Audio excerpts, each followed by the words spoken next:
Under the scorching July sun in Fairborn, Georgia, an old gas station quietly became the epicenter of a moral reckoning. Today's story isn't just about a white officer abusing his power.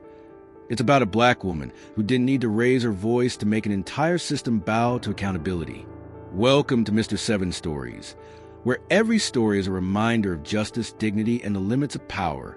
If this is your first time here, let us know where you're watching from. And if you enjoy stories like this, don't forget to like, subscribe, and follow for powerful new episodes every day. Now, let's dive into the gripping events of today's story. Under the sweltering heat of July afternoon in Fairborn, Georgia, the old gas station off Highway 17 carried on its quiet existence. The pump clanked rhythmically, wind scraped across the rusted tin roof, and oil stains on the sun-baked concrete shimmered as if trying to evaporate. No one paid attention to the black SUV that had just pulled up to pump 3. No one, except for a police officer parked diagonally across the road in his cruiser. Officer Travis Langford, 42, with sun-bleached blonde hair and a tan line etched sharply around the collar of his uniform, took a sip from a beat-up steel thermos filled with lukewarm coffee.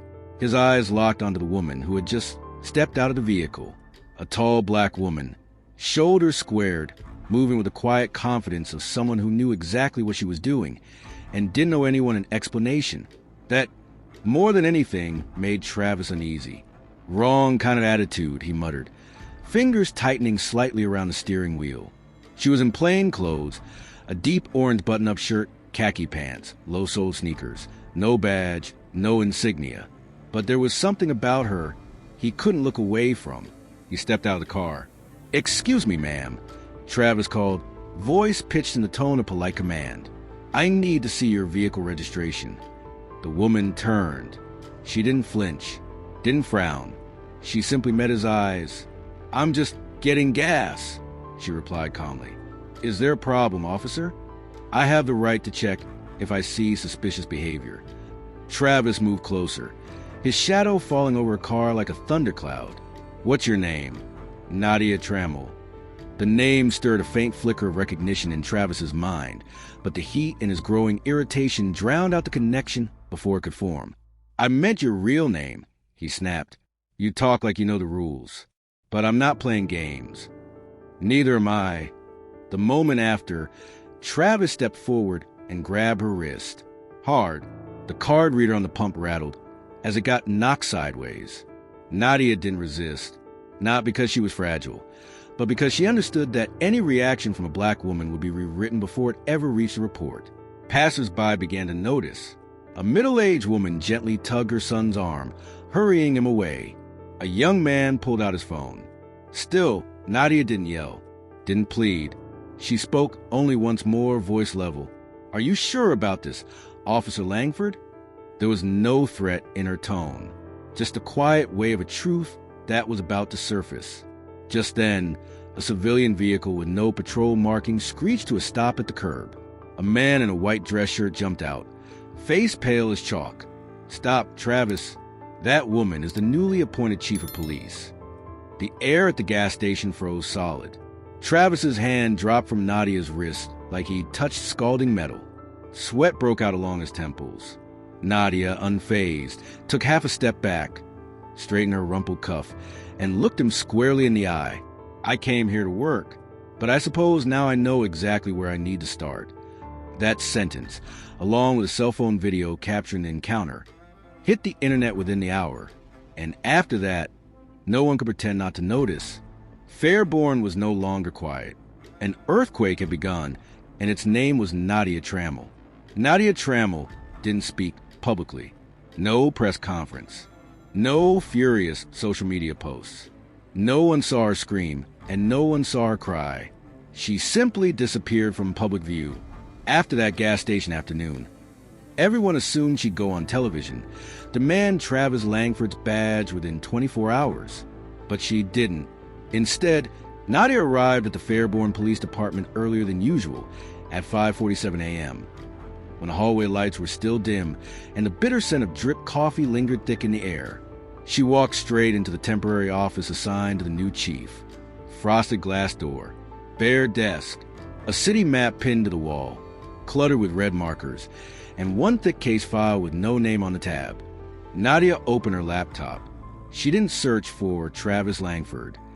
She searched for internal case numbers tied to incidents marked closed due to insufficient evidence, the kind of files stained with the faint fingerprints of misconduct, but never dragged into the light, because she knew this system wouldn't fall from an explosion.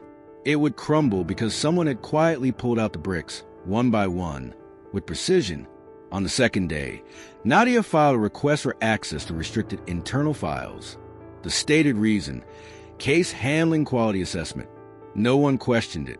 By the fourth day, she attended a closed-door meeting with the department's mid-level commanders. Travis wasn't present. She didn't mention his name, but the way her eyes scanned the room, a room filled with faces long accustomed to silence, made the temperature seem to drop. We'll be conducting a retroactive audit on misconduct reporting procedures from January 2020 to present, she said. This is not a purge. It's a cleanup. Some exchanged glances. A few sat up straighter. Others looked down, taking notes, avoiding eye contact. On the 8th day, she visited the Administrative Records Archive, unannounced. A young employee, only 3 months into the job, shot up from his seat the moment he saw her. "Good morning, Chief. How can I help you?" Nadia didn't smile.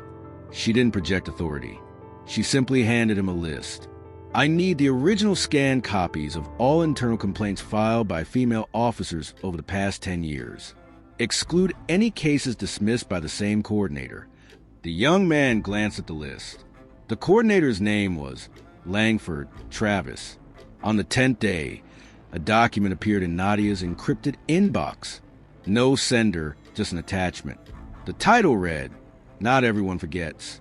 Inside was a photo of a suppressed internal audio transcript, a recording of Travis threatening a junior officer when she tried to report misconduct.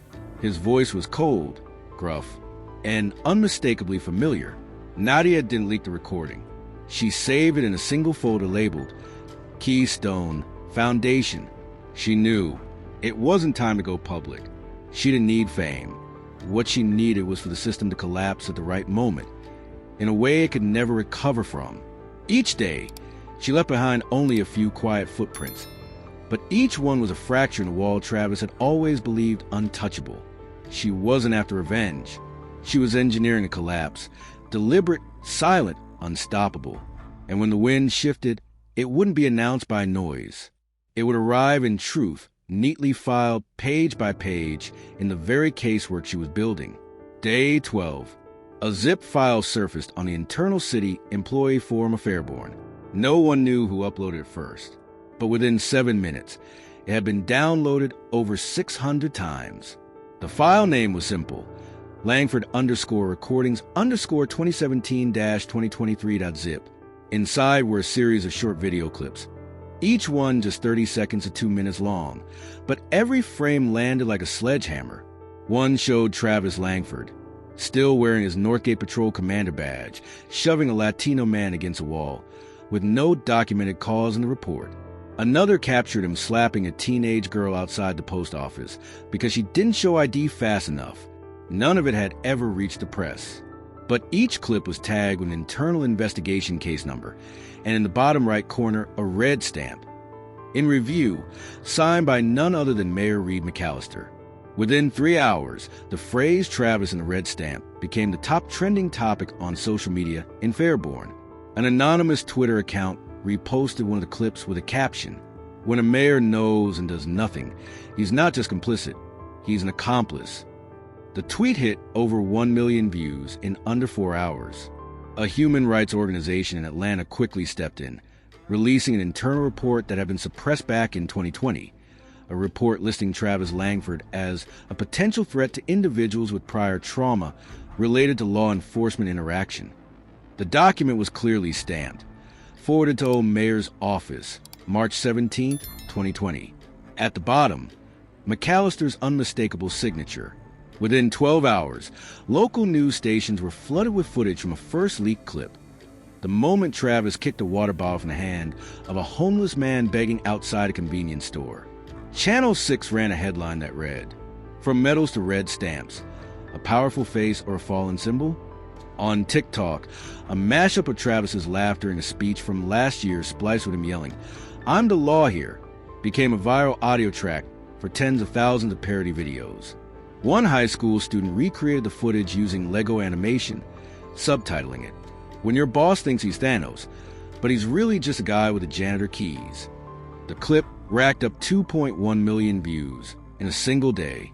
At City Hall, tension snapped taut like a stretched wire. McAllister called a press conference, not to defend Travis, but to salvage his own credibility. But when a reporter asked, "Mr. Mayor, how many of these videos had you seen before today? And why were none of these records ever made public?" he said nothing. For seconds. 8, 14. Then he ended the press conference with an empty phrase about a renewed commitment to reform. The press called it the answer given in silence, and it was that silence that ignited a wave of fury across the city. At the same time, a photo from the third-floor City Hall spread like wildfire, a slip of paper taped to the door of the Deputy Director of Administration. The message, in italic print, read, "I don't want to be the last one standing in a room where everyone else turned away from the truth." The caption circulating with the image said, "Courage is the highest form of ethics during crisis." Across the city, in a nameless office with no title plate, Nadia Trammell still said nothing, but her eyes, scanning the headlines, didn't carry the look of victory. They carried the look of readiness, because she knew the real fight was only just beginning. Day 14. Travis Langford walked through the side entrance of the Oak Ridge Municipal Center. No alarms, no announcements. The metal door that once slid open at the scan of his badge now stood motionless. A young security guard manned the entrance, hand extended without emotion. "Badge," he said flatly, without eye contact, without formality. Travis froze. In 17 years, no one had ever asked him for credentials at that door. But this morning, the sky hung gray and silent, and the very system he once controlled dismissed him like an obsolete error code. He held out his badge, but instead of scanning it, the security officer jotted something down in a logbook, scrawling the words, "Access, temporary, one time only." No one opened the main lobby door. No one greeted him. Travis walked down the hallway where his boots once echoed with authority. Now, all he could hear was a lonely sound of his own footsteps reverberating through a space as cold as unreported misconduct. The meeting room was on the third floor, right at the Human Resources wing. The nameplate didn't read Conduct Standards Hearing. It was a plain sheet of printer paper taped to the wall, scribbled in red marker, "Internal Ethics Review, closed session." No flag, no bottled water, no nameplate before his seat. One of the council members, Jessa Vaughn, deputy chair of the disciplinary committee, slid a small audio recorder into the center of the table. "We don't have questions for you, Mr. Langford," she said. "We have recordings." Then they played them, one by one. A voice screamed from the speaker. His voice. "Shut your mouth. I'm the law here." Then came the shriek of a woman, a door slamming, the sound of heavy breathing. Another clip. "No need to file anything. I handled it. Cross it off."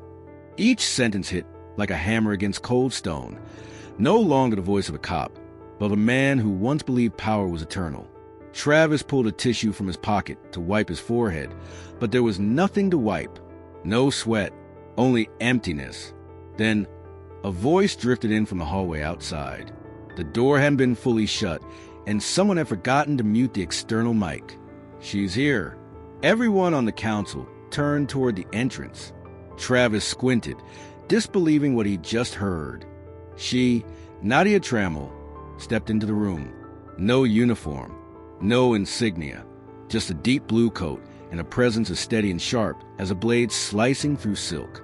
Travis shot up reflexively, as if standing might somehow reclaim lost ground. But Nadia's gaze stopped him cold. No anger, no vengeance, just the brutal silence of someone who no longer had anything to say, to someone who no longer had anything left to prove. Mrs. Vaughn spoke softly. "Mr. Langford, Chief Trammell isn't here to testify. She's here to listen, just like you." Travis tried to steady his voice. "This can be handled internally. I'm prepared to submit a written statement." Nadia didn't sit. She leaned against the wall, hands folded behind her back, her eyes staring straight through the plaster. Into the years, she was pushed out of Justice's corridors by the very man now trembling before her. Just then, a council member pressed play on the final recording. In it, Travis barked. Everyone needs to know their place. She's just a backup staffer, not worthy of speaking in a meeting. That sentence, once hurled at Nadia, now echoed through a room where no one defended him, no one interrupted, and no one applauded. Silence. Heavy. Stifling. And for the first time in his life, Travis Langford had no defense. Mrs. Vaughn put away the recorder. Nadia turned to leave. No nod. No reaction.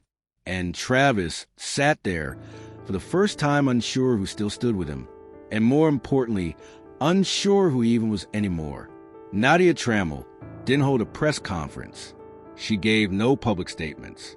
She answered none of the media's breathless questions, swirling around a closed-door session with Travis Langford the day before. Instead, on a brisk Tuesday morning in Fairborn, a quiet message appeared on the internal portal of the city police department. Operation Reboot the Badge, effective immediately, led by Chief Trammell. No logo, no banner, no explanation, just a headline. But that headline stirred an entire system. On the 6th floor, the Internal Affairs Office, once the hub of silent disciplinary manipulation, had been transformed into the Badge Accountability Review Unit. Technical teams were brought in to replace every lock within 24 hours. Stacks of old case files were wheeled out from archive storage, each bundle stamped in red. Pending moral review, a young assistant approached Nadia as she stood beside the operations board. "Would you like to issue a statement to the press, ma'am? The public's waiting." Nadia shook her head, then gently pointed to a small sticky note on the board in front of her. In thick black ink, it read, "A badge isn't there to show who has power. It's to show who's willing to take responsibility when everything falls apart." The quote didn't make the newspapers, but began circulating internally, through message threads, onto hallway bulletin boards after training shifts, then into orientation binders at satellite police academies. A short clip later emerged from one such academy. Nadia entering a training room for new recruits. No uniform, no badge, but her presence alone made all 16 cadets rise to their feet in silence. She took the microphone. No rallying cry, no slogans, just one sentence. "The law won't protect you from the truth. It only gives you a chance to face it." The video lasted just 12 seconds. But within hours, it was clipped, reshared, and captioned with the line, "Some don't need to speak, because truth stand behind them." The Reboot the Badge campaign spread in ways no one had predicted. Not through PR, but through longing. Every anonymous email alleging misconduct was re-entered into the review system. Cases once buried were flagged with color codes to prioritize investigation. An internal digital map began to illuminate every contact point, every place where a badge had once been misused. One technician, sifting through an old storage server, muttered under his breath, "God!" Some of these names were buried for over a decade, and now they're surfacing like they've been waiting to speak again. Outside, there were no banners, but inside, every desk now bore a simple message. Responsibility doesn't wait for ceremony. It begins when no one's left standing beside you. Just 3 days after Reboot the Badge launched, something unexpected began to ripple across Fairborn, Georgia. At Delaney and Sons Bakery on Main Street, where a photo of Travis Langford once hung with the caption, "Protector of the Community," the picture vanished. No explanation, no questions. In its place, a chalkboard appeared with a handwritten note in white. "We don't need the beloved, we need the faithful." An elderly man, once close friend with Travis's father, stood before the sign for a few quiet minutes. He said nothing, gave a slow nod, and walked away, leaving behind the silence a generation that had long looked the other way. Online, a surge began. A petition to retain Nadia Trammell as chief erupted across platforms, without marketing, without campaign slogans. The petition, titled "Keep Chief Trammell," passed 1 million signatures within 72 hours. No hashtags, no speeches, just citizens, truck drivers, med students, veterans, quietly adding their names beneath a single statement: "We're not going back." At an elementary school on the south side of town, a fifth-grade teacher hosted a class discussion on people who do the right thing when it's not easy. When a student asked, "Is Ms. Nadia a police officer?" the teacher didn't answer right away. She walked to the whiteboard and wrote 2 lines. Police is a title. Protector is a choice. Later, the entire class wrote letters to the Fairborn Police Department, each child offering one short sentence, honest and heartfelt. One boy wrote, "Thank you for not shouting to be heard, but listening so others don't have to shout." That letter was pinned to the internal bulletin board at the Fairborn Police Department. At St. Clair Hospital, where Travis had once been honored during a ceremony for his service to the community, the bronze plaque bearing his name was quietly taken down. No meetings, no directives. The head nurse simply said, "You can't care for the wounded with hands that once clenched the silence of those already hurt." Meanwhile, on an internal forum at Georgia Law School, a group of senior students proposed a new course: Law and Conscience, the Trammell model. No one knew who first coined the name, but the draft syllabus began with a quote Nadia once spoke during rookie training: "Not everyone with the power to decide should be the one making the decision." At a memorial in Lincoln Park for victims of police violence, Nadia appeared, no badge, no uniform. She stood quietly at the end of the line, hands folded behind her back. An elderly woman nearby, her eyes clouded with age, suddenly broke into a warm smile when she recognized her. Applause broke out, not loud, but steady, like a tide, like a community once drowned out, now clapping for the woman who dared to stand upright in their name. They didn't need a call to action, no campaigns. They just needed someone who knew when to stay silent and when to speak. Nadia didn't reinvent the symbol. She simply reminded people what it used to mean. Travis Langford walked into the old precinct on a Tuesday morning. No uniform, no badge. Both had been surrendered. But he still carried a file folder, hoping to submit a request for reconsideration, though he knew deep down it was futile. The glass door reflected a face no longer recognized. No longer the captain once greeted by nods down the hallway. A young intern walked past him, earbuds in, coffee in hand, not breaking stride. From the tiny speaker dangling at her side, Travis caught the end of a morning broadcast. "Mr. Travis Langford has been removed from the department's internal reference registry. The decision is effective immediately." He turned, but no one turned with him. The name that once made people stop in their tracks now fell flat, just another forgotten sound in a day filled with motion. When he entered the tech room, once a command post, he found the workstation locked. The monitor flashed a cold red message: "User does not exist." No one asked why he was there. No one told him to leave. They didn't have to. The silence said everything. He didn't belong there anymore. Travis exited through the back door, the one usually used by janitorial staff. A light breeze caught his old security badge as it slipped from his pocket and landed in a puddle. He didn't reach for it. There was no reason to. That afternoon, Travis visited a small cafe on the edge of town, once a gathering spot for his old patrol crew. Inside, a few former colleagues were chatting casually. He stepped through the door as it gave a soft ting. As he approached the counter, the room went quiet. No greetings, not a word. He made his way to an empty table, set down his coffee, and reached for the chair, but before he could sit, a young officer, now a lieutenant, turned to him. The lieutenant looked him up and down, then said clearly, "That table's for people who kept their oath." Travis's forced smile crumbled. He nodded slightly, didn't argue. He walked out of the cafe, leaving behind the stares of people who once called him boss. That night, in the small apartment he'd rented on the outskirts of the city, Travis opened his personal laptop and logged onto a night guard job board. A local shopping center was hiring gate security. No college degree required. He filled out the application, attached a self-written letter of recommendation, and hit send. 4 days later, the reply came: "We've selected a more suitable candidate." No name, no explanation, just a keyword that echoed in his mind. Rejected, not because of his qualifications, but because of his name. He applied to 3 more places. a mechanic shop, a private elementary school, a parking garage. No responses. No one needed him. A week later, Travis stopped by the corner grocery he used to frequent.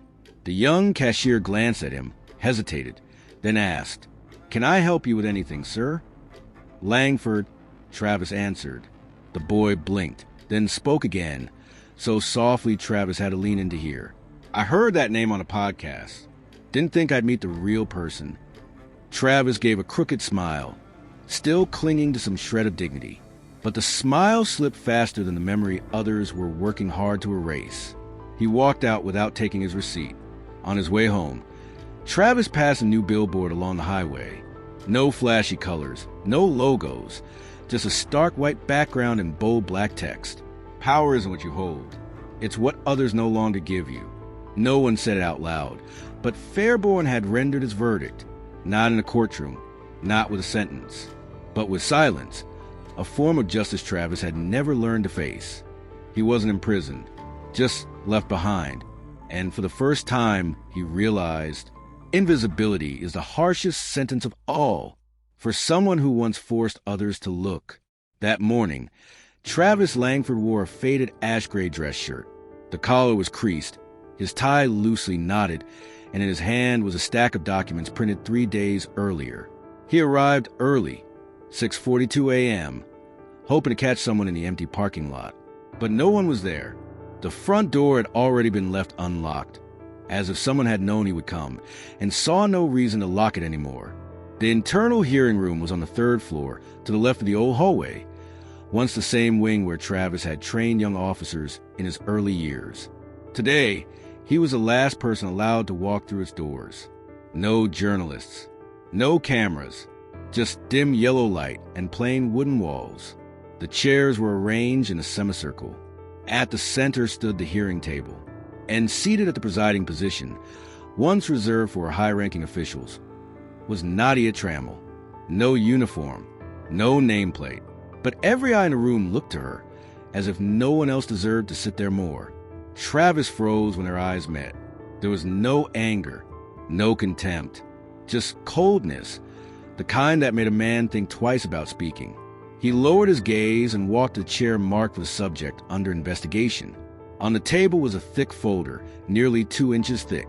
On its cover, bold text read, "Request for review of all administrative decisions signed by Travis Langford, 2012 to 2021. He hadn't even exhaled when a technician approached and clipped a microphone in front of him. Travis muttered, "Thank you," but the man turned away without so much as a nod.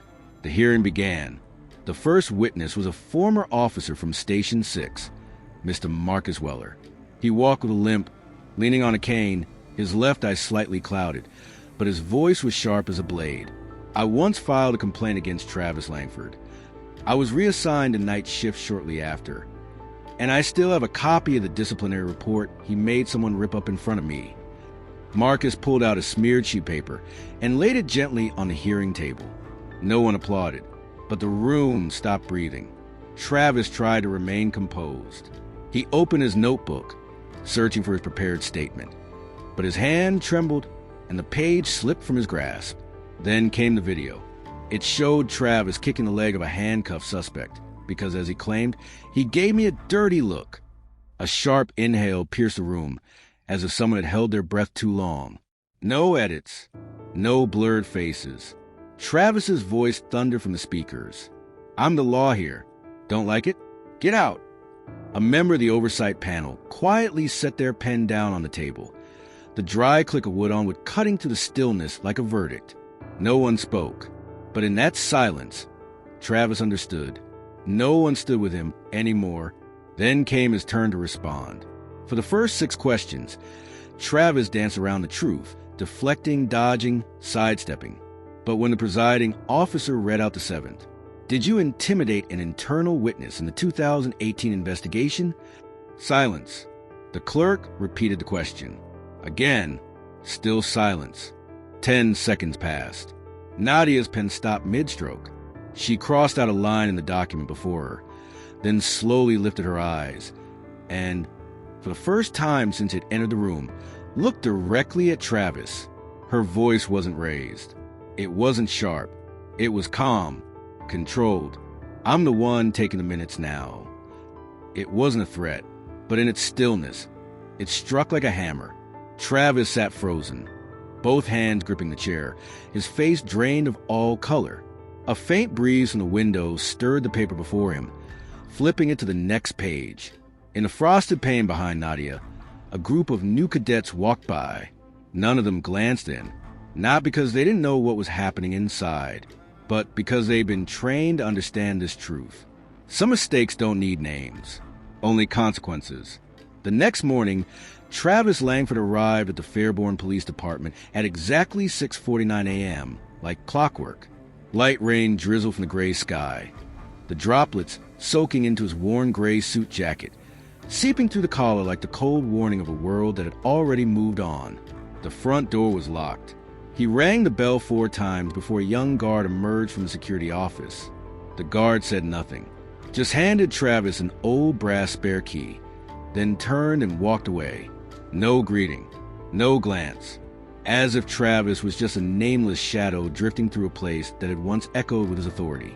The side door for logistics staff creaked open to a dim hallway, the fluorescent lighting flickered overhead, casting pale yellow streaks across the stained floor, reflections of a time now dead. The nameplate once reading Travis Langford had been removed from the office door. In its place, a faint adhesive scar remained, a blemish no one cared to scrape clean. Inside, the swivel chair faced the wall. Cabinet drawers stood empty. His department laptop was locked.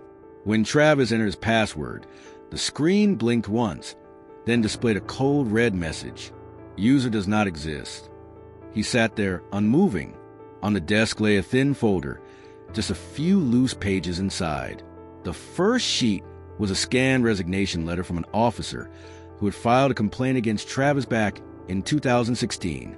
The final page was pinned with a single handwritten note, ink slanted right, just slightly. Memory doesn't live in what we recall. It lives in what we're forced to forget. There was no signature, no closing line, just a truth, cold as steel. Travis stepped out into the hallway, where people used to rise whenever he walked in. Now, a group of young staff sat chatting over coffee. Their topic, the illusion of authority and leaders no one trusts anymore. They spoke loud enough for him to hear, but not one of them looked in his direction. It wasn't by accident. It was intentional. As he passed the hallway mirror, it reflected a solitary man, his gait heavy, as if dragging the weight of a shadow that had nowhere left to fall. The elevator dinged. A young officer stood inside. He saw Travis, but didn't press the door open button. His expression wasn't anger. It wasn't pity either, just the look one gives a memory that needs erasing. The door slid shut, soft but final, like the last lock clicking on a door that sealed the past for good.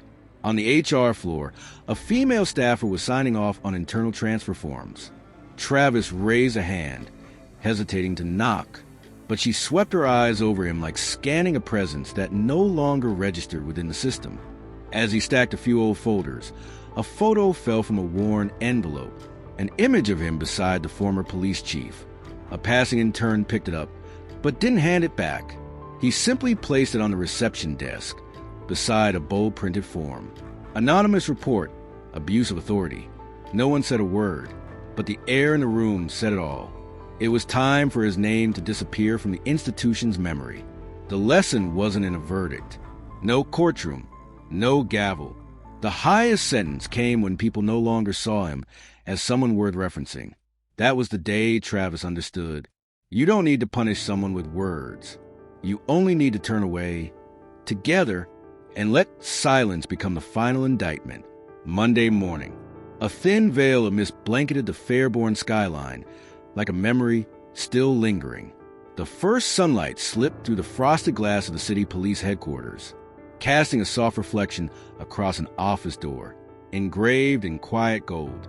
Nadia Trammell. No title, no frame, no embellishment, just a name. But everyone who walked past understood. It wasn't just a name. It was a reminder. Inside the modest office, Nadia sat at a plain wooden desk. No computer, no glossy nameplate. Only a city map, a few old case files, and a light brown notebook with hand-carved lettering across the cover. Things that must be cleansed. A young officer knocked gently. In his hands, a petition signed by over 90 staff, calling for the implementation of an ethics retraining program. His hand trembled slightly as he handed it over, not out of fear, but out of the quiet understanding that the woman in front of him didn't need to raise her voice to lead. She only needed to look you in the eye. Nadia took the petition, scanned it briefly, then folded it in half. No smile, no pat on the back. She simply opened the left-hand drawer and slipped the paper into a stack of handwritten letters, reports, and memos collected from various organizations over the past few weeks. None of them were framed, but not one had been forgotten. Inside the drawer, a small strip of fabric was taped to wood, faded with age, embroidered by hand. Only a few words remained legible. Keep only what you're brave enough to face each day. An old academy slogan. Now a compass for the quiet existence Nadia had chosen to live by. Out in the hallway, a few officers paused by the window, looking in, not out of curiosity, but because they were witnessing something the entire system had once lost. A gatekeeper not upheld by orders, but by principle.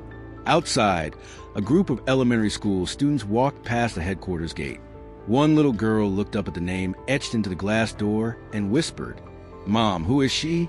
Her mother gently squeezed her hand and smiled. She's the one who helped this city remember how to tell the truth. In a society that once confused power with the right to silence the vulnerable, Nadia Trammell sought no revenge. She didn't go on television to justify herself. She didn't rebuild an empire.